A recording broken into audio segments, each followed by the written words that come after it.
안녕하세요.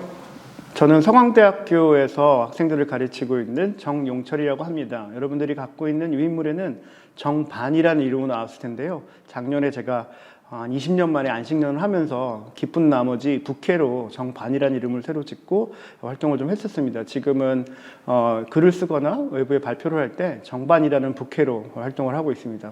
좀 이상하게 들릴지 몰라도 현재 스코어가 그렇다는 뜻이고요. 오늘 여러분들하고는 그 농구협회에서 지도자들을 위한 심리기술 훈련을 좀 설명해 달라는 부탁을 받았고요.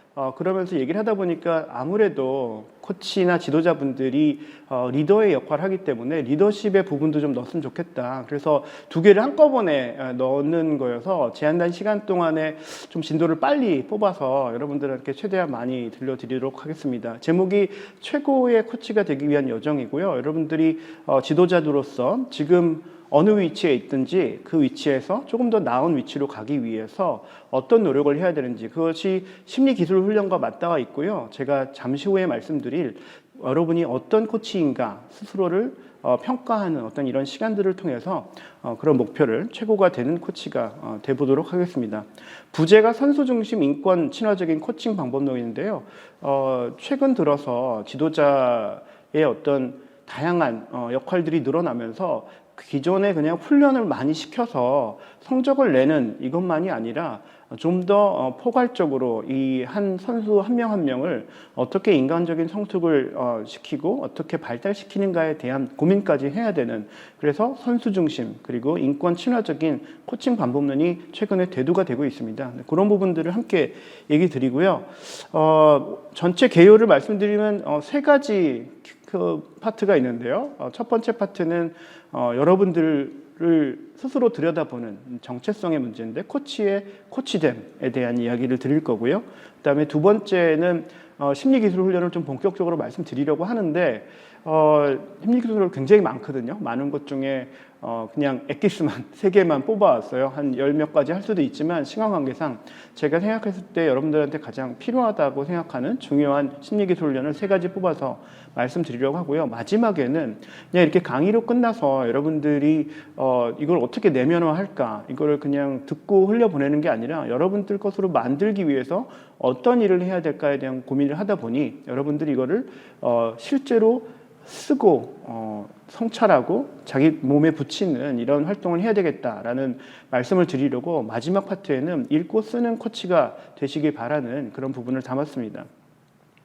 제가 농구에 처음 인연을 맺은 게, 제가 미국에서 2002년부터 교수를 했었는데요. 그때 이제 그 테뉴어를 받으려면 돈을 많이 가져와야 돼요. 그래서 큰 프로젝트를 한 36만 불 정도 되는 큰 프로젝트를 했는데 그 프로젝트의 이름이 프로젝트 바운스였고요. 내용이 농구를 통해서 고등학교에서 이렇게 퇴학당한 아이들을 2년 동안 25명에서 50명을 2년 동안 고등학교를 졸업시키는 게 목표인 프로젝트를 했었어요. 제가 아이디어를 어떻게 냈냐면 드리블을 하면 농구공이 이렇게 튀어오르는 것처럼 바닥을 친 다음에 튀어오르는 거를 이제 회복 탄력성 리질리언시라고 보고요. 그 리질리언시를 기르는 농구 프로그램을 만들겠다. 그래서 제안을 해서 활동을 했습니다.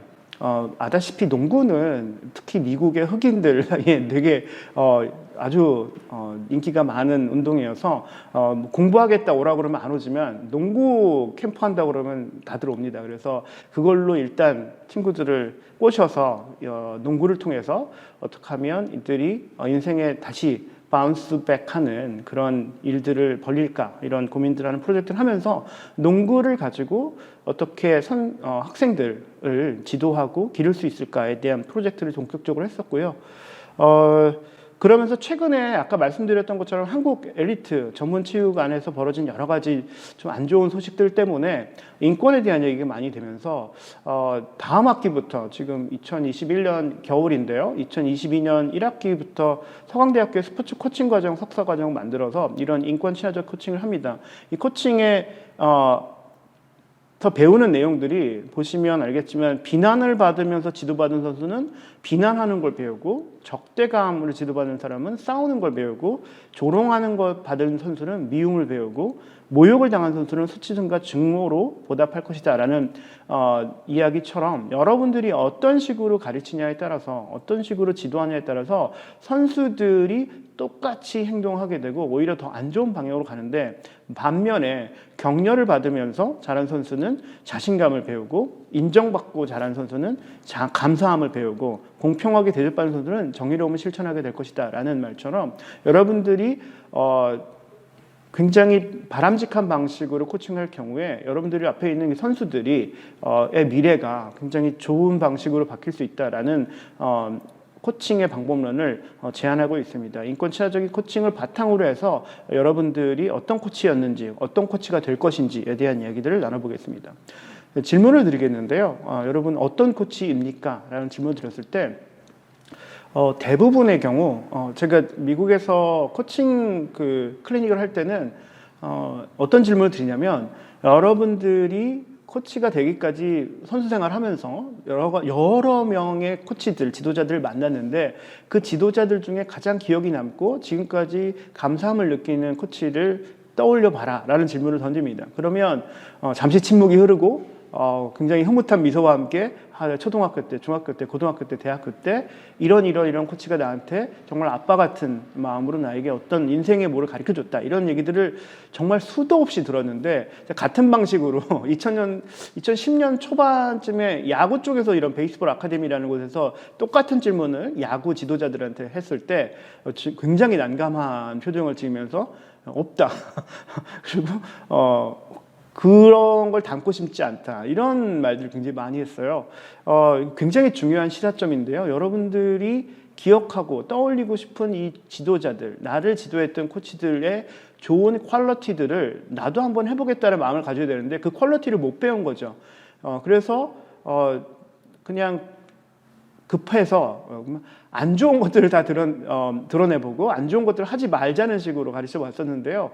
그냥 불행한 현실이죠.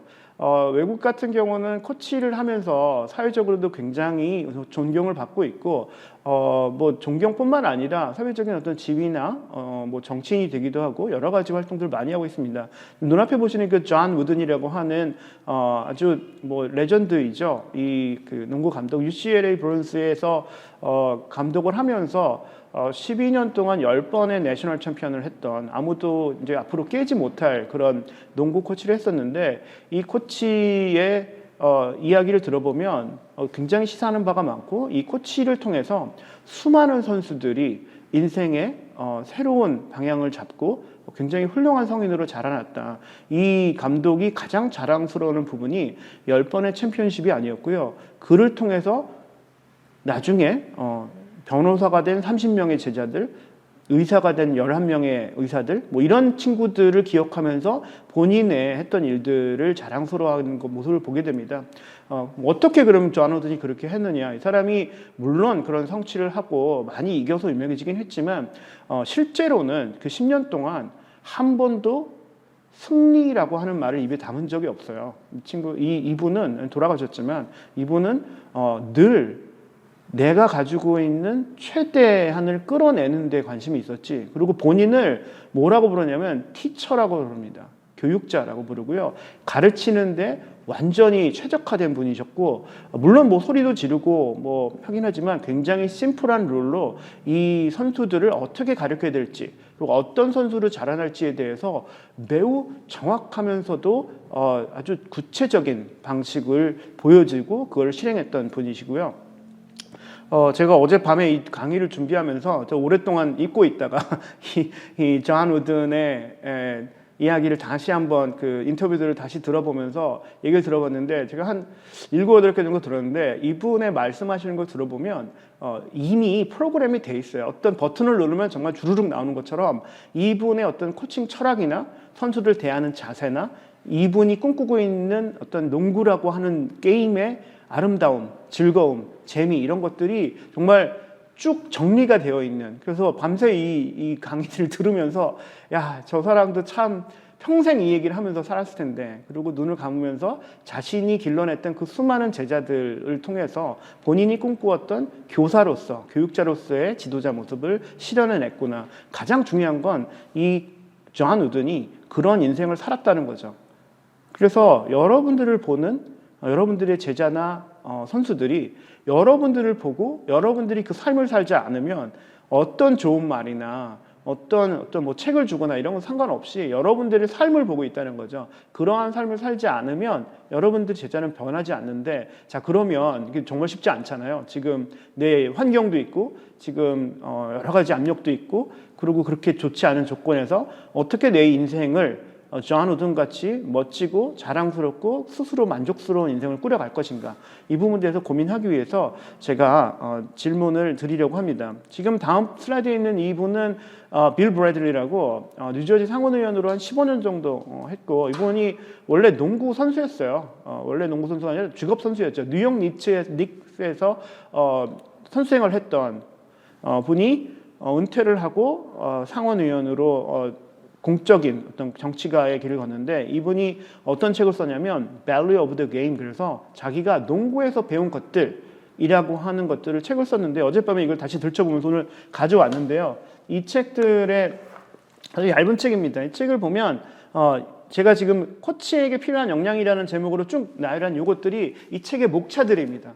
이 빌 브래들리가 자기가 농구 선수, 프로 선수까지 하면서 그리고 정치인의 길을 걸어서 여러 공적인 일을 한다면서 여기서 내가 잘하는 모든 것은 농구를 통해서 배웠다고 얘기를 하고 있는데요. 그것들이 어떤 것들이 있었냐 한번 볼까요?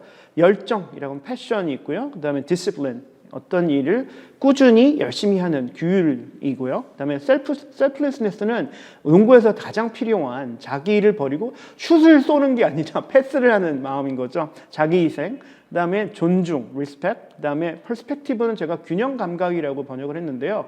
약간 멀리 떨어져서 큰 그림을 보는 어떤 이런 시선들을 말하는데, 제가 가만히 생각해 보니까 어떤 위치에 있든지 치우치지 않은 어떤 일종의 균형 감각이 이거랑 관계가 있다고 생각하고요.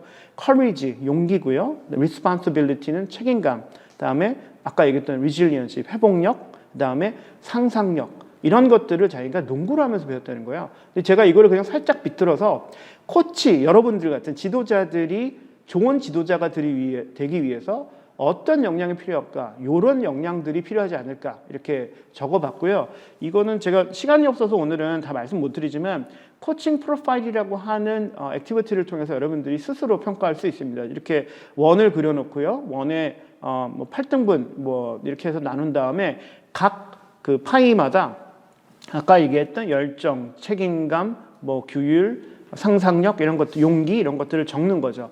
그리고 이거를 최대한까지 오는 걸 예를 들어서 10점 만점이라고 했을 때 여러분들은 용기는 몇 점인가, 여러분들의 상상력은 몇 점인가를 스스로 한번 평가해보고 이것들을 그려보는 거죠. 그러면 어떤 방식으로 되냐면 상상력은 뭐 8점이고 뭐 예를 들어서 용기는 3점이고 뭐 이렇게 되면 이게 들쭉날쭉된 이런 그래프가 나오게 되는데, 그 그래프를 보면 여러분들이 현재 스코어 어떤 건지가 알게 됩니다. 자, 그러면 그걸 한번 보고 나면 여러분들이 아까 얘기했던 코치가 더 좋은 코치가 되기 위한 여러 가지 역량 중에 내가 부족한 점이 뭐고 다른 친구들보다 잘하는 게 어떤 건지를 눈으로 확인할 수가 있고요.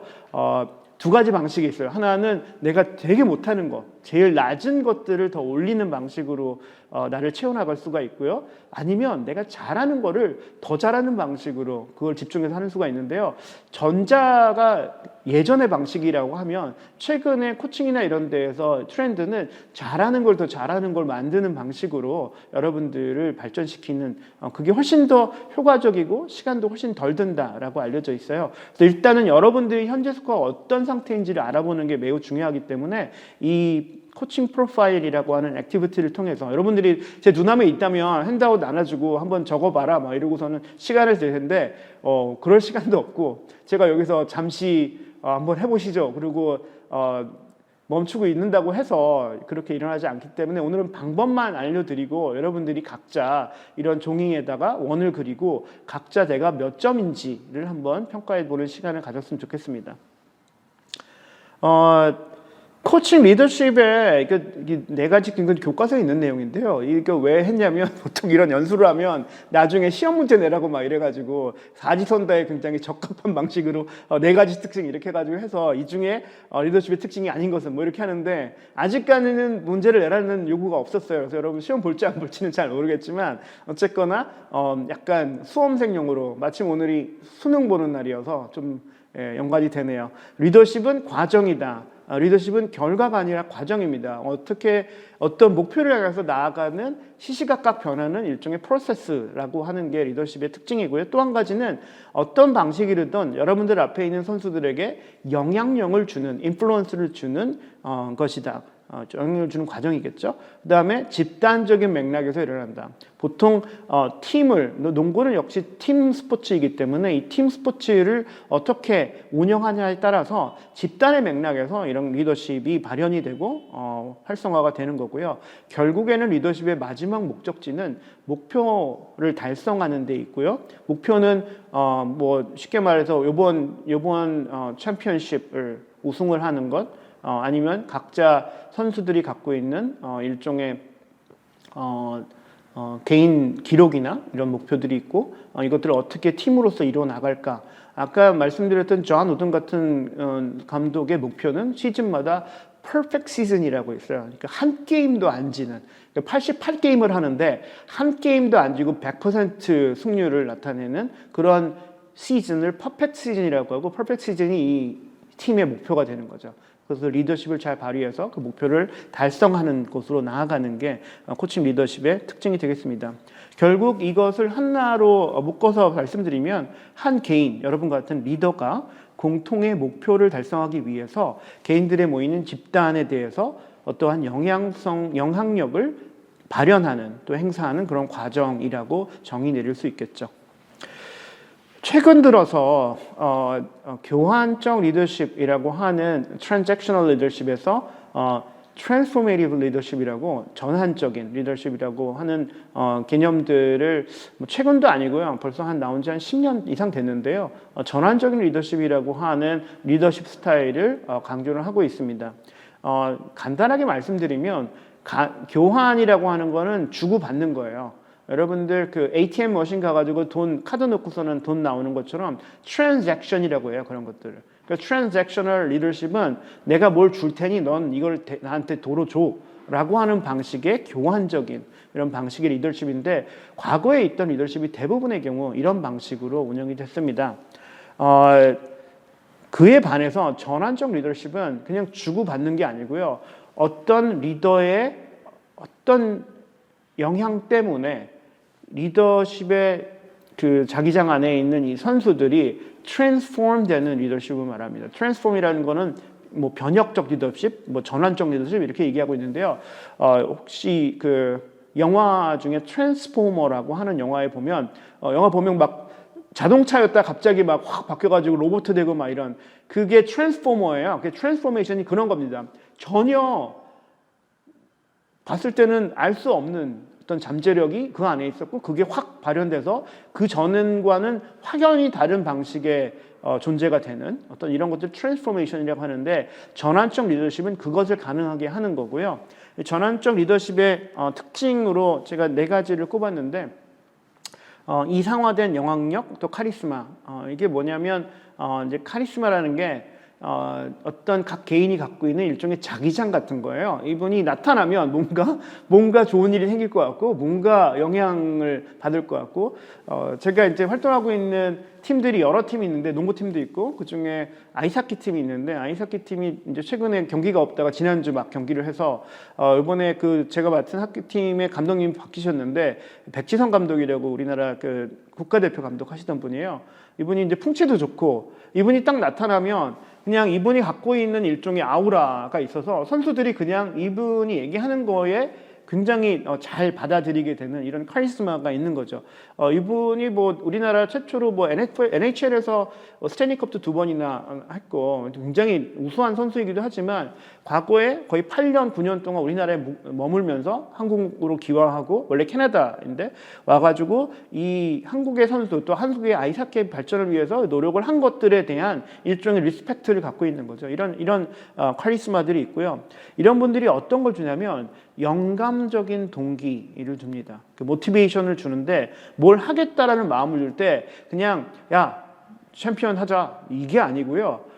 우리 팀이 어떤 식으로 어떤 목표를 달성해야 너무나 매력적이어서 하고 싶은가 그런 동기를 부여하게 됩니다. 평창 때 그랬죠. 탑 디비전 가가지고 우리나라 최초로 올림픽 나가서 거기서 골도 넣고 물론 뭐 이기지 못해죠. 대등한 경기를 했고 이런 것들 이것들을 꿈꾸면서 한국의 아이스하키가 세계에 알려지는 어떤 이런 영감을 주는 그런 동기들을 주는 카리스마가 있는 그런 리더십을 전환적 리더십이고요. 그다음에 중요한 것들이 지적인 자극들을 하는 거예요. 예전에 그 필 잭슨이라고 하는 시카고 불스에서 감독을 엄청 잘했죠. 마이클 조던이랑. 그러다가 그 LA 레이커스로 가가지고 또 다시 샤킬 오닐하고 코비 브라이언트를 데리고 또 아주 도미넌트한 감독을 했던 필 잭슨이 샤킬 오닐한테 니체의 철학책을 선물로 줬습니다. 원정 경기가 안 돼, 비행기가 안 돼, 니체 책을 줬어요.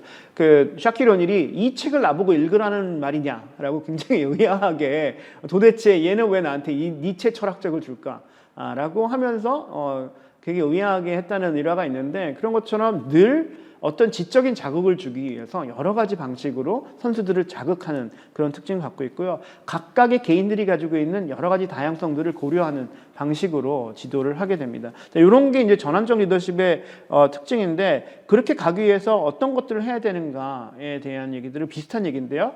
아까 얘기했던 그 매력적이면서 실현 가능한 비전. 좀 이따 제가 다음 요 한 파트 끝난 다음에 심리 기술을 할 때 제가 중요하게 얘기하는 게 목표 설정인데요. 그 목표 설정을 얘기할 때 다시 한번 얘기 드릴 텐데 매력적이면서 실현 가능한 비전을 보여줍니다. 그 예전에 그 스티브 잡스가 그 주위에 있는 사람들을 설득시킬 때 그 사람 어떤 말까지 있으면 스티브 잡스 이펙트라고 그래서 이 사람의 반경 몇 미터 안에 있으면 이 사람이 하는 말은 진짜 될 것 같은 생각이 드는 정도로 영향력을 미쳤던 그런 일들이 있었는데요. 이 사람이 어떤 아이디어를 내고 이랬을 때 만약에 그 반경 밖에 있으면 믿을 수 없을 정도로 너무 허무맹랑한데 이 사람이 얘기를 하고 이 사람이 정말 눈에 보이는 것처럼 얘기를 하면 이것들을 사람들이 자기의 비전으로 가져오는 어떤 이런 영향력들을 발휘하는 거죠.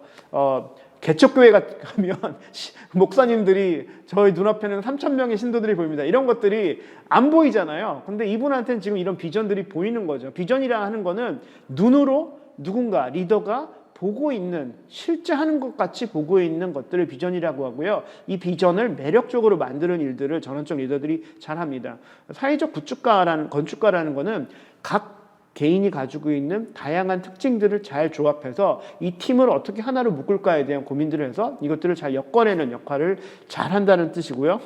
신뢰 구축이라는 것은 여러분들 아마 지도자 하면서 다 알겠지만 신뢰가 무너지면 아무것도 안 됩니다. 여러분들이 선수들한테 어떤 말을 할 때 되게 중요하게 생각해야 될 부분들이 여러분들이 이 친구들한테 뱉은 말이 그냥 사라질 경우 그 다음번에 이 말을 할 수가 없는 거죠. 이게 반복이 되면 자연스럽게 신뢰가 떨어지고 그렇게 되면 지도자로서의 일종의 어소리티가 떨어지기 때문에 여러분들이 좋은 지도자가 되기 어렵고요. 마지막으로 창조적 개발, 아까 지적 자금과 비슷한 건데요. 마지막에 제가 얘기 드린 읽고 쓰는 코치 얘기할 때 다시 제가 말씀드리겠지만 새롭고 뭔가 상상력을 발휘해서 지금까지 존재하지 않은 것들을 만들어낼 수 있는 이런 능력들을 가지고 있고 이것들을 발휘하는 사람들이 전환적인 리더로 성장하게 됩니다.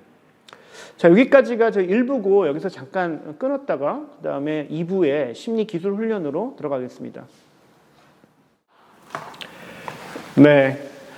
앞서서 제가 말씀드린 것은 여러분들이 어떻게 하면 여러분들 스스로를 잘 파악해서 좀 더 나은 지도자, 좀 구체적으로는 전환적 리더가 어떻게 될 것인가에 대한 얘기를 굉장히 빠른 속도로 말씀드렸고요. 오늘 원래 제가 제안받았던 심리기술 훈련에 대해서 여러분들이 물론 심리기술 훈련을 가르치거나 여러분들이 선수들을 직접 지도하는 방식으로는 많이 하지 않으실 거예요. 왜냐하면 현재의 이제 멘탈 코치도 많이 있고 스포츠 심리 상담사 자격증을 받은 여러 가지 심리 상담자들이 있어서 이런 친구들한테 의뢰를 해서 도움을 받기도 하지만 여러분들도 이게 뭔지 알아야 여러분들 학생들을 지도하는 것을 볼 수 있고 또 제가 볼 때 오늘 가져온 것들의 가장 큰 이유는 물론 지도를 하는 데도 필요하지만 여러분들 스스로도 이런 심리 기술을 통해서 여러분들이 조금 더 나은 퍼포먼스를 낼 수 있지 않을까 이런 생각을 해보면서 세 가지를 가져왔는데요. 세 가지는 불안, 루틴, 목표 설정입니다. 불안을 먼저 말씀드릴 때 여러분들이 이제 이 불안은 사실은 스포츠 심리학에서 아주 고전적인 토픽이에요. 운동 선수들 해보시면 알겠지만 난 너무 오늘 마음 편하게 운동할 수 있어, 마음 편하게 시합 나가 이러진 않거든요. 평소랑 되게 다르고 평소랑보다 훨씬 더 프레셔가 많은 상황에서 평소대로 하는 게 굉장히 어렵습니다. 이런 것들을 유지하기 위해선 불안이라는 게 이제 불쑥불쑥 튀어나올 때 이걸 어떻게 제거하느냐에 대한 방식을 이제 배워야 되는 거죠. 제가 엊그제도 대학원 수업에서 이 불안에 대한 강의를 했는데 어제 저녁이거든요. 대학원 수업했는데 불안 발표하는 대학원생이 축구 선수였거든요. 이 친구가 발표를 하면서 공부를 하니까 이 불안을 어떻게 제거하는지 여기 책에 나와 있는데 이거를 내가 선수 생활 때 알았으면 친구가 대학까지 선수하다 그만둔 친구인데 훨씬 더 훌륭한 선수가 됐을 텐데 중요한 시합에서 그런 식으로 퍼포먼스를 내지 않았을 텐데 이런 아쉬움을 얘기하는데요.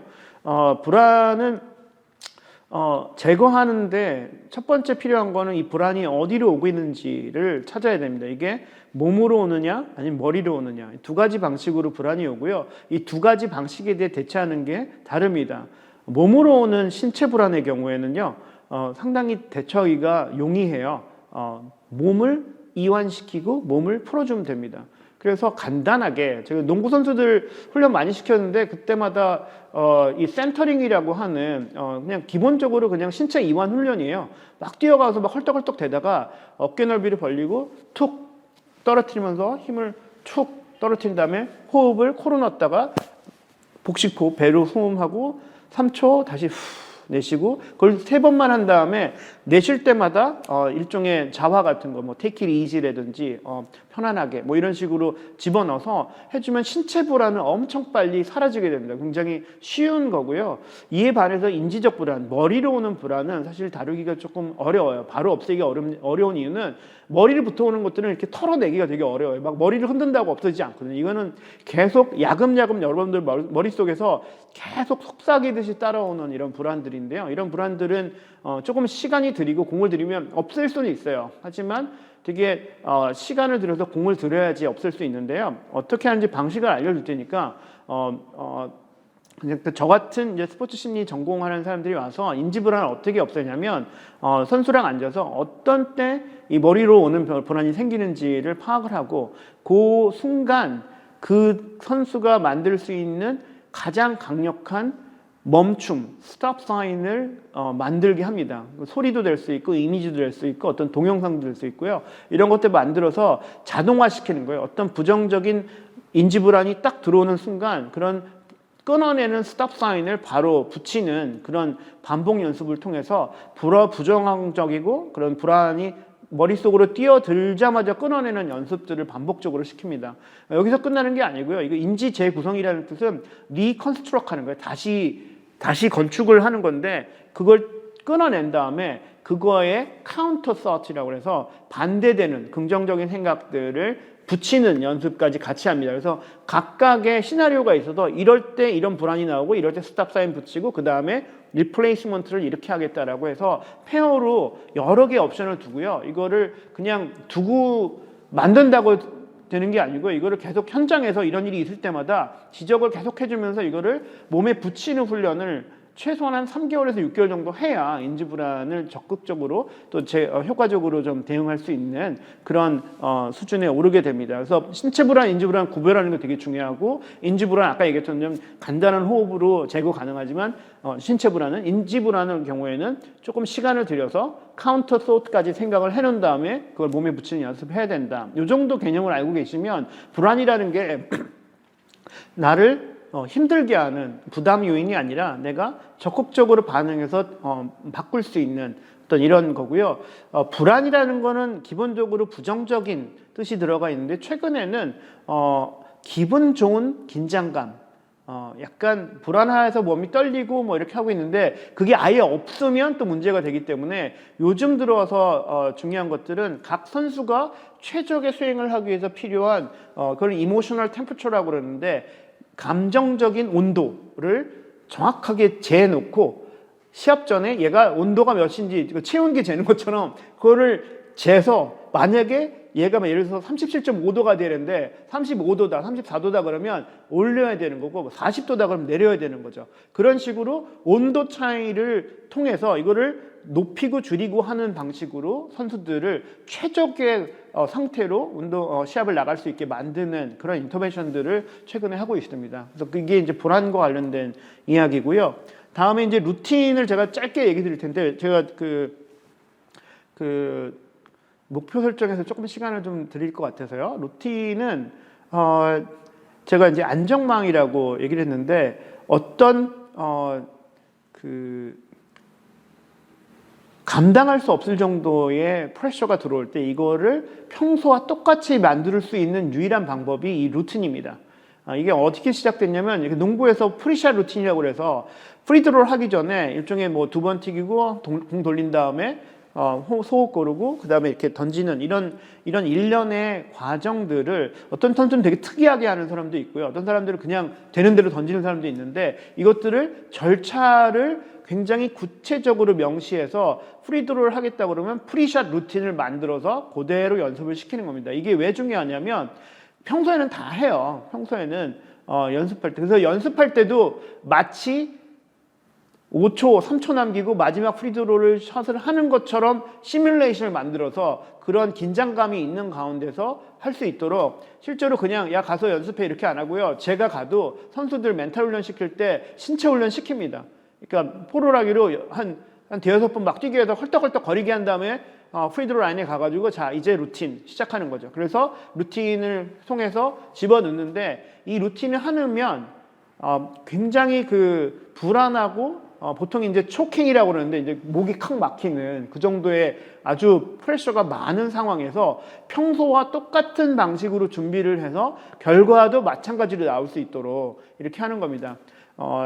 어렵습니다. 그러니까 이 루틴을 그냥 절차라는 게 그냥 겉으로 보는 거, 우리는 이제 뭐 공 2번 태기고 뭐 팀호흡하고 뭐 이 정도만 보고 있는데, 실제로 한 발짝만 더 들어가면 머릿속으로 어떤 절차적인 인지적인 생각을 하고 있는가, 지금 공을 튀길 때 무슨 생각을 하고, 언제 어떤 림을 언제 어떻게 그리고 들어가는 소리를 한번 들어보고, 이런 절차적인 인지적인 내용까지 같이 붙여서 그거를 쭉 나열해서 그것들대로 계속 반복 연습을 시키는 이런 행동들을 이제 루틴 훈련이라고 하는데, 골프에서 많이 하고요. 골프에서 훈련할 때 보면 뭐 숏팟, 롱팟, 뭐 숏아이언, 롱아이언, 킵, 뭐 이렇게 각각의 상황별로 루틴이 다 다르고, 이 루틴을 선수랑 같이 이제 저 같은 멘탈 하는 친구랑 앉아서 개발한 다음에 그 절차적, 행동적인 루틴, 인지적 루틴 다 합쳐가지고 쭉 만든 다음에 이거를 반복 훈련하는데 시간이 꽤 많이 걸리고 이것들 몸에 붙입니다.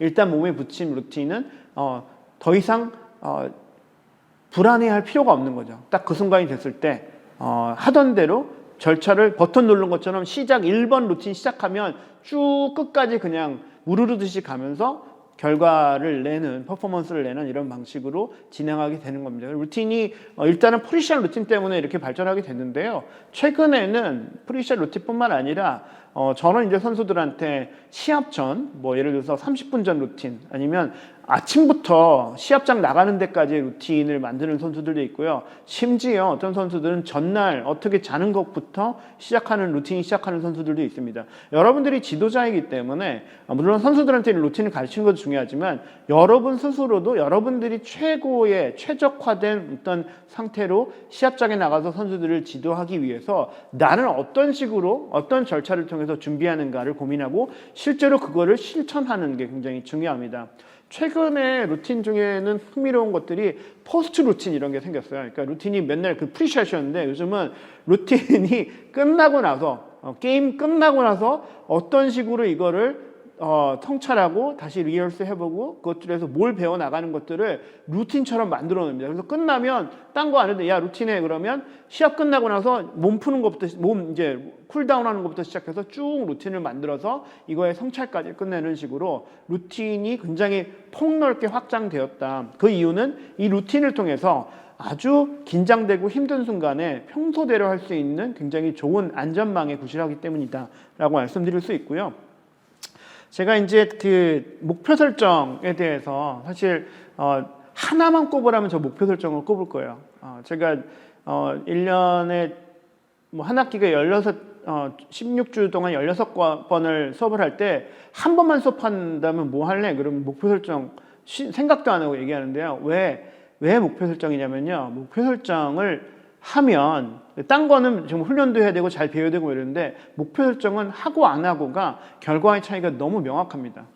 이건 제 얘기가 아니고요. 그동안에 스포츠 심리학뿐만 아니라 예를 들어서 산업 심리학, 오르가니제이셔널 사이클로지 이런 데서 다 했더니 결과적으로 어떤 결과가 나왔냐면 여러분들이 그냥 골 세팅 안 하고 여러분들이 생산하는 그 생산량의 10% 내지 15%의 증가가 목표 설정을 통해서 이루어진다는 거죠. 근데 그거를 하는 게 제가 볼 때는 굉장히 중요하고요. 목표 설정이 이제 10% 15%라고 그랬는데 여러분 생각해 보시면 운동 선수들의 10%는 어마어마한 차이고요. 이 경기력이 10% 차이라는 거는 진짜 메달 색깔을 바꿀 정도로 굉장히 큰 차이입니다. 여러분들이 운동 선수라면 당연히 목표 설정해야 되고 지도자여도 목표 설정을 해야 됩니다. 단 제가 지금부터 말씀드리는 목표 설정에 효과적인 목표 설정을 위한 가이드라인을 제가 9가지 말씀드릴 텐데요. 요거에 따라서 해야지 그냥 목표 설정을 한다고 그래서 아까 얘기했던 10%의 어떤 증가가 있지 않다. 요걸 유의하셔서 제가 지금까지 얘기한 것들을 잘 들으시고 지금부터 얘기하는 걸 잘 듣고 이런 식으로 목표 설정을 해주시면 여러분들이 지금보다 10% 15% 는다라는 것들을 제가 개런티 할 수 있겠습니다. 첫 번째 가이드라인은 구체적인 목표인데요. 제가 가장 싫어하는 목표가 최선을 다하겠습니다입니다. 왜? 제가 시합 끝난 다음에 시합 전에 너 이번 시합 목표가 뭐냐면 최선을 다할 겁니다. 그러면 시합이 끝난 다음에 제가 얘가 최선을 다했는지 안 했는지 알 수가 없습니다. 심지어 본인도 몰라요. 최선을 다했는지 못했는지. 그래서 너도 알고 나도 아는 방식의 목표가 돼야지 이 목표가 됐는지 안 됐는지를 확인해야 목표에 힘을 발휘하는 거여서 구체적인 목표를 세워야 됩니다. 구체적인 목표에 또 어떤 게 들어가냐면 시간에 언제까지라고 하는 타임 바운드가 있는 목표가 효과적인데요. 그래서 예를 들어서 살을 뺀다 그러면 나 살 뺄래요가 아니라 3kg를 뺄래요가 훨씬 더 구체적이잖아요. 3kg를 10월 30일까지 뺄게요. 그러니까 10월 30일. 아까 얘기했던 것처럼 3kg 빼는 게 언제까지가 안 정해져 있으면 됐는지 안 됐는지 지금 2kg 빠졌는데 지금 빠지는 중인지 아니면 실패한 건지 알 수가 없어요. 하지만 10월 30일까지 3kg 뺄 거야. 그러면 10월 30일 지나고 11월 1일이 되면 성공했는지 안 했는지를 너도 알고 나도 아는 거죠. 그렇게 확실한 목표가 돼야 목표 설정에 힘을 갖는다. 그 다음에 두 번째가 어려우면서도 실현 가능한 목표. 이게 챌린징 but realistic이거든요. 그러니까 실현 가능하면서도 할 수 있는데 그게 그냥 대충 한다고 되는 게 아니라 매우 어렵게 최대한 내가 가지고 있는 잠재력을 다 터뜨려야 되는 그런 목표가 가장 효과적인 목표이고 이 목표는 저는 지금 9가지 가이드라인 중에서 이 두 번째 가이드라인이 이 목표 설정의 핵심이라고 봅니다. 이 목표 설정이 효과를 주려면 내가 가지고 있는 포텐셜을 다 뿜었을 때 어디까지 갈 수 있는지를 찍어줘야 돼요. 그걸 찍는 게 목표 설정의 전부라고 볼 수 있고요. 이거를 잘 찍어 놓으면 정말 이 선수가 할 수 있는 최대까지 뻗어낼 수가 있는 거죠. 예를 들어서 제가 이 컵을 제 목표라고 했을 때 목표를 여기다 놓으면 아무 힘을 들이지 않고 여기서 이렇게 딱 들게 되죠. 요거는 너무 쉬운 목표예요. 이거는 그냥 기계적으로 체크 한 번 더 하려고 하는 목표고 별로 여러분들의 포텐셜을 올리는 목표가 아닌데, 만약에 제가 목표를 여기다가 놓고 손에 달랑말랑하는 여기까지 뻗는데 손끝에 최대한 뻗은 거에 달랑말랑하는 여기까지에 가는 목표를 구체적으로 찍어주면 완전히 다른 방식의 결과가 나옵니다. 아까 얘기했던 쉽게 드는 목표가 아니라 끝까지 갔을 때 달랑말랑한 정도의 목표를 선을 그어주는 게 목표 설정의 아트라고 볼 수 있고요. 이거를 어떻게 찍어주냐에 따라서 선수의 성장이 달라진다. 근데 만약에 이게 저쪽에 있는 PD님이 있는 저쪽이라고 하면 제가 갈 수가 없는 거죠. 그럼 이거는 하나마나 내가 갈 수 없는데 불가능한 거는 시도 안 하기 때문에 내가 갈 수 있는 범위 안에서의 최대치를 꼽아주는 거, 이거가 상당히 어렵고요. 이걸 찾아주는 거가 여러분들이 지도자로서 어쩌면 가장 중요한 책무가 아닐까 이런 생각이 듭니다. 장기 목표, 단기 목표 뭐 이런 얘기 하는데요. 그날 아니면 요번 달까지 아니면 상반기까지 이렇게 단기별로 하나씩 단계씩 밟아서 결국 마지막 세계선수권 아니면 시즌의 최종 챔피언십 이런 식으로 장기 목표를 세우는데요. 제가 많이 선수들 만나봤는데 이런 결과 목표들이 사실은 좀 안 좋다 이런 얘기 많이 하거든요. 교과서에 그렇게 나옵니다. 그러니까 아웃컴 골을 하면 이 아웃컴 골은 내가 컨트롤할 수 없는 부분이 있기 때문에 좀 부정적이다라고 해서 보통 이제 과정 목표라든지 수행 목표를 사용을 많이 하는데, 실제로 가보면 결과 목표가 되게 유용할 때가 많아요. 제가 올림픽 선수들 만나면 올림픽 4년 남았는데 올림픽 금메달 목표다 이렇게 얘기하는 게 굉장히 직관적으로 효과가 있습니다. 나 메달 딸 거야. 근데 뭐가 위험한 거냐면 내일이 시합인데 금메달 이러면 위험한 거예요. 그래서 타이밍이 중요하고 내가 이 목표까지 얼마나 남았는지의 어떤 그 거리를 생각해서 4년, 3년, 2년 정도까지는 결과 목표 가지고 가도 된다. 하지만 점점 가까워져서 내일이 시합인데 빨리 반드시 메달 따야 돼 이런 얘기를 하면 큰일 난다. 이런 정도로 이해하시면 될 것 같고요. 결과 목표도 상당히 유용할 때가 있다. 잘 판단해서 쓰시면 될 것 같고요. 그 다음에 시합 목표는 우리 굉장히 많이 세우는데요. 단 연습 목표 안 세웁니다. 아까 얘기했던 그 존 우든 같은 그런 코치는 어느 정도로 세심했냐면 지금 여름방학에 겨울에 목표를 세우면서 지금 7월입니다. 근데 12월 뭐 20 며칠 날 연습하는 2시부터 3시까지 시합에 운동장 자기 코트에 콘을 어떻게 넣고 이거는 뭘 하기 위한 목표다라고 실제로 그걸 적어 놓는 거죠. 그러니까 한 6개월 정도 앞서가지고 그런 계획을 세우고 그 안에서 어떤 목표를 설정하고 어떤 목표를 달성할지에 대한 것들을 구체적으로 연습 때마다 넣는 거예요. 연습할 때 이 존 우든이 내가 2시간 완벽한 집중을 원해. 끝나면 끝. 뭐 지지부진하게 존 우든이 가장 중요하게 생각하는 게 첫 번째가 be on time이다. 시간 약속 늦지 마라. 하지만 자기도 연습에 시작하는 시간 정확히 하고 끝나는 시간 정확히 한다. 이게 존 우든의 일종의 프린시플이에요. 원칙인데 그 이유가 그렇게 시작을 해서 끝날 때 2시간 나한테 완벽하게 집중해줘. 그리고 나머지는 공부해. 존 우든이 한 번도 농구가 1등 1번이라고 얘기한 적이 없어요. 이 존 우든은 1번은 에듀케이션이었고요. 세컨드가 바스켓볼이었습니다. 이런 식으로 연습 목표를 했다는 거 있고, 그다음에 목표를 뭐뭐 하지 않겠다라고 세우는 게 아니라 뭐뭐 하겠다라고 긍정적인 목표를 세우는 게 중요하고요. 6번째가 아까 제가 2번째가 제일 중요했다 그러면 6번째가 제가 볼 땐 2번째로 중요한 건데 기록하는 겁니다. 여러분들이 그냥 목표를 나 오늘의 목표는 이거야 라고 머릿속으로 생각하는 거랑 그거를 손으로 써서 눈앞에 가지고 있는 거랑 목표를 달성할 확률이 굉장히 달라지게 되는 거죠. 그래서 그 목표를 달성하기 위해서는 지금 여러분들 눈앞에 있는 목표를 적고 그것들을 들고 다니면서 그 목표를 계속 체크해 가면서 피드백을 갖는 이런 정도의 프로세스를 해야 목표가 달성한다. 제가 99년에 콜로라도 스프링스라고 하는 우리나라로 얘기하면 이제 진천선수촌 같은 미국의 국가대표 선수 트레이닝룸 센터에 간 적이 있죠. 근데 제가 발표한 건 아니고요. 제 지도교수가 발표하는데 여러분들 같은 지도자들, 국가대표 코치들을 데리고 올림픽 앞서서 이제 이런 목표, 이제 심리 강의를 하는데 그때 주제가 골 세팅이었거든요. 근데 어떤 질문을 첫 번째 만나자마자 어떤 질문을 하냐면 여기서 골 세팅을 하는 사람 손 들어보세요. 20명 다 듭니다. 그 정도 레벨 되면 목표 설정 다 하는 거죠. 목표 설정 다 하는데 하나하나 질문을 드려. 오늘 아침 목표 설정 종이에다가 쓴 사람, 그 종이를 체크를 하면서 들고 다니는 사람, 마지막에 집에 가서 이 목표 설정 오늘 한 거를 다 이밸류에이션해서 내일 목표에 반영하는 사람 하나씩 하니까 손이 하나씩 줄어드는데 마지막까지 손 들고 있던 분이 그 20명 중에서 가장 레전더리한 그냥 타인 추종을 불허하는 훌륭한 코치였어요. 사람들이 그 질문을 계속 받으면서 자기 접히고 있다가 마지막에 그 코치가 손 들고 있는 거 이렇게 보고 사람들이 잠시 침묵이 흐른 후 해야 되는구나 이런 메시지를 전해준 거죠.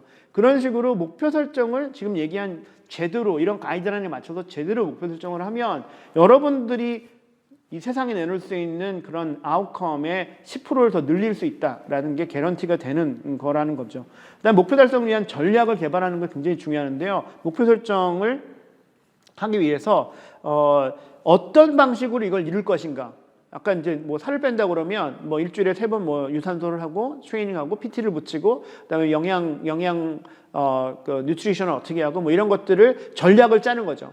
그런 전략이 같이 들어가는 거예요. 목표 설정이 그냥 달랑 나는 언제까지 뭐 할 거야 딱 요게 아니고요. 요걸 하기 위해서 내가 어떤 방식으로 가는 그 루트를 다 만들어내는 것까지 포함해서의 목표 설정이기 때문에 훨씬 더 이거를 많이 만들면 만들수록 이 전략을 많이 풍부하게 만들면 만들수록 목표 설정의 능력이 좋은 거고요. 그러면 그럴수록 목표 설정을 달성할 수 있는 확률이 늘어나는 거죠.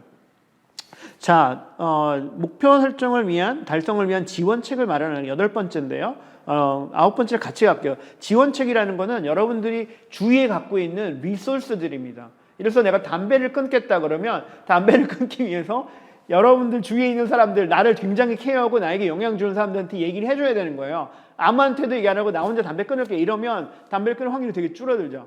그래서 주위에 있는 리소스들을 많이 최대한 끌어들여서 이들이 나에게 압력을 내서 내가 이걸 이룰 수 있도록 만드는 방식이 되게 중요하고요.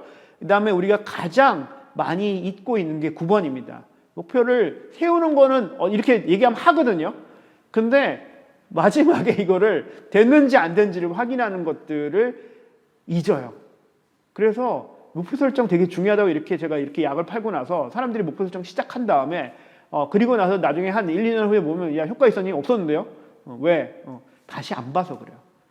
그래서 그러면 한 달 후에, 2달 후에, 6달 후에 나를 만나서 다시 한번 이 목표 설정이 됐는지 안 됐는지를 확인하려고 확인해야 이게 효과가 있는 건데 그리고 목표 설정을 어디다 했는지도 몰라요.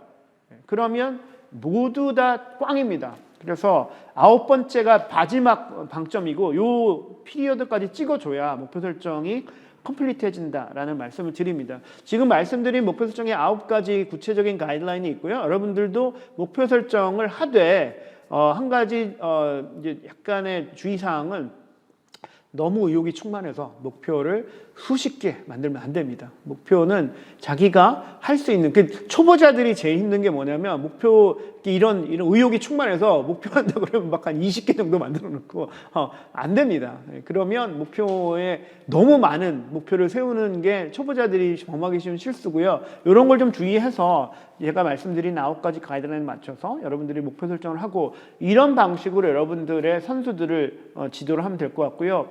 목표 설정 마치기 전에 하나만 더 말씀드리면 목표 설정을 할 때 아까 그 2번째 아주 리얼리스틱하면서 챌린징한 목표를 세울 때 이거야 라고 얘기하면 안 돼요.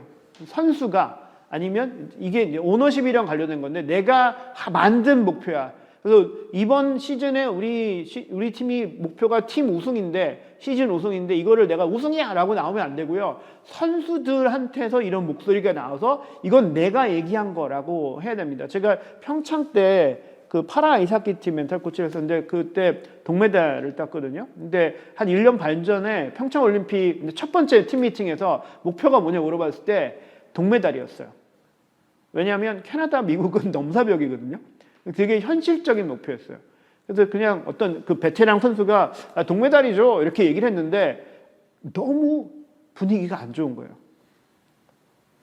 근데 어떤 루키, 정말 세상 물정 모르는 어떤 루키 선수 하나가 뭐라고 그랬냐면 결승전에서, 평창 우리나라잖아요. 우리나라에서 올림픽 하는데 결승전에서 미국일지 카나다일지 모르겠지만 그 나라와 결승전을 뛰는 걸 해보고 싶습니다 라는 목표를 세웠어요. 아까 이제 매력적인 목표 세우는 거 있잖아요. 그 순간 조용해지면서 선수들이 그 모습을 상상하라는 거예요. 그래서 이 친구들이 결승전에서 뛰는 거가 목표로 바뀌었어요. 그리고 나니까 결국 동메달 땄지만 저는 돌아나서 생각해보니까 우리가 동메달이 목표였으면 동메달 딸 수 있었을까 이런 생각하고요. 그런 꿈꾸는 어떤 우리가 갈 수 있는 최대치, 이렇게 결승을 뛴다는 건 미국 내진 카나다를 정말 개발했다면서 이겼다는 뜻인데 그걸 한번 해보고 싶다는 어떤 마음이 생기니까 훨씬 더 되는데 그게 제가 얘기한 게 아니라는 게 중요한 거예요. 그래서 목표를 설정할 때 선수들 입에서 선수들이 오닝할 수 있는, 그 사람들이 소유할 수 있는 목표가 나올 수 있게 기다려주고 그 목표를 얘기를 했을 때 그게 다른 선수들한테 영향을 미쳐서 이 팀 전체가 1년 반 동안 그 목표를 향해서 갈 수 있는 그런 계기가 됐던 거죠. 그래서 선수들한테 그런 오너십을 가질 수 있는 기회를 줘라. 이게 굉장히 중요하다고 생각합니다. 자, 여기까지가 심리기술 훈련이고요. 자, 이제 마무리를 하겠는데요. 여러분들 오늘 코치의 코치됨에 대한 얘기를 드렸고, 그리고 심리기술 훈련 3가지 말씀드렸습니다. 목표 설정 굉장히 시간 들여서 얘기했고요. 마지막 부분은 이거를 어떻게 여러분들 삶에 붙일까에 대한 고민에 대한 이야기인데요. 슬라이드를 보시면 읽고 쓰는 코치가 되시길 바라면서 사진 하나 냈는데 여기에 키 크신 분이 고광원 선생님이라고 예전에 한겨레 사장하고 얼마 전까지 서울신문 사장 하셨던 언론인이십니다. 근데 국문학과에서 시를 쓰셨고요. 그래서 시집도 내신 시인입니다. 근데 그 전에 경희대학교에서 농구 선수로 활동을 하셨던 농구 선수였고요. 왜 제가 이 얘기를 드리냐면 이분이 정체성이 물론 민중시 쓰고 시인으로서 운동가고 했지만 이분의 아주 밑바닥에는 농구인, 체육인이라고 하는 정체성이 있으세요. 그래서 제가 미국에서 와서 한국이 2010년에 왔는데 저한테 어느 날 갑자기 전화하셔서 그때가 이제 한체대 교수들 논문 표절로 문제가 됐을 때 저한테 전화 와서 체육인이 한 사람으로서 부끄러운데 이게 왜 이러냐면 운동하면서 우리가 글 쓰는 거 안 가르쳐서 그렇다. 그러면서 내가 첨삭 지도를 하겠다. 학생들을 모아달라고 저한테 얘기해서 내가 재능 기부를 할 테니 정 교수는 어떻게 할 테요? 이러는 바람에 안 할 수 없잖아요. 그래서 제가 같이 몸글이라고 하는 제목으로 방학 때마다 선수들을 모아서 글쓰기 강좌를 한 4번 정도 방학 때마다 했는데요. 저하고 이제 정윤수 선생님이라고 지금 성공회대학교에서 가르치는 분하고 저하고 셋이서 7명씩 맡아서 첨삭 지도를 했습니다. 그래서 이 사진은 강화도에 이제 MT 가서 이 선수들 데리고 이제 글쓰기에 대한 이야기를 드리는 건데요. 이 얘기를 왜 했냐면 이분이 글 쓰는 거가 얼마나 중요한지, 그리고 글을 씀으로써 그냥 논문 표절 안 걸리고 이런 문제가 아니고요.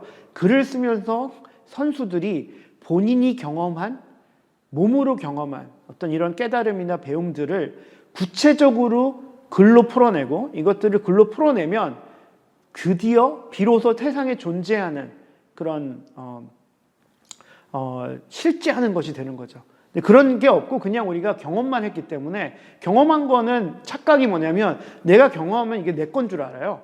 근데 경험 후에 성찰과 글쓰기가 없으면 그것은 그 경험이 끝나고 시시각각 여러분들로부터 멀어져 가고 있다. 오늘 여러분들이 짧은 시간 동안 심리기술과 코칭 리더십에 대해서 들었지만 이게 그냥 듣고 흘려보내는 거면 이 시간이 끝나고 나서 여러분들이 이거 듣고 나서 그 후로 순식간에 이것들은 휘발돼서 사라질 수밖에 없다. 이것들을 적어놓고 이게 여기서 내 생에 어떤 것들이 변하는가로 이어져야 이것들이 의미가 있게 여러분들을 변화시킬 수 있는데요. 그래서 읽고 쓰는 코치가 되게 얘기를 드리고요. 마지막에 제가 고강 선생님 시를 하나 읊어드리고 마무리를 하려고 하는데요.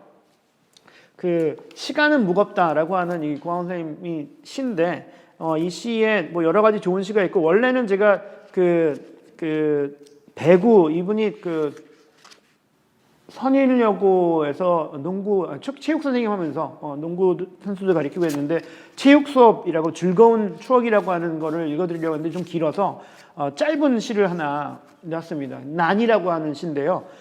짧습니다. 어떻게 되냐면요. 물러날 때를 안다. 수직으로 떨어지는 모가지. 저삼 고요하다. 라고 하는 삼행이 아주 짧은 시인데요. 이 시를 읽고 제가 이 시의 옆에다가 그림을 그려놨습니다. 안 보일 텐데